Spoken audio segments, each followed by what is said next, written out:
சென்னையில் வீட்டின் உட்பக்கமாக தாழ்பால் போட்ட நிலையில் சிக்கி தவித்த குழந்தையை தீயணைப்புத் துறையினர் பத்திரமாக மீட்டனர். சென்னை திருவொற்றியூரைச் சேர்ந்த பிலாலுதீன், யாஸ்மின் ஃபாத்திமா தம்பதியினர் 2 வயது குழந்தையுடன் வசித்து வருகின்றனர். இந்நிலையில் பிலாலுதீன் வேலைக்கு சென்றுவிடவே குழந்தை வெளியே செல்லக்கூடாது என்பதற்காக வாசல் கதவை பூட்டிவிட்டு யாஸ்மின் உள்ளறையில் இருந்துள்ளார். இந்நிலையில் யாஸ்மின் இருந்த அறையின் கதவை குழந்தை தெரியாமல் வெளிப்பக்கம் பூட்டியதாக கூறப்படுகிறது. இதனால் உள்ளறைக்கும் செல்ல முடியாமல் வெளியேயும் செல்ல முடியாமல் குழந்தை பயத்தில் அழுததாக கூறப்படுகிறது. இதையடுத்து உள்ளறையில் இருந்த யாஸ்மின் செல்போன் மூலம் கணவரை அழைத்துள்ளார்.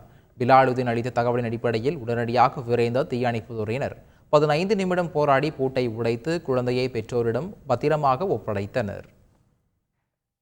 நாமக்கல் மாவட்டம் ராசிபுரம் அரசு மருத்துவமனையை மழைநீர் சூழ்ந்ததால் நோயாளிகள் பெரும் அவதிக்குள்ளாகினர்.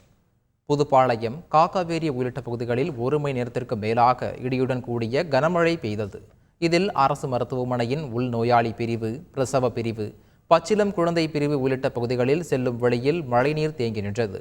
இதனால் நோயாளிகள் மற்றும் உறவினர்கள் வார்டு பகுதிகளுக்கு செல்ல முடியாமல் தவித்தனர். செய்திகளை உடனுக்குடன் தெரிந்து கொள்ள உடனே சப்ஸ்கிரைப் பண்ணுங்க.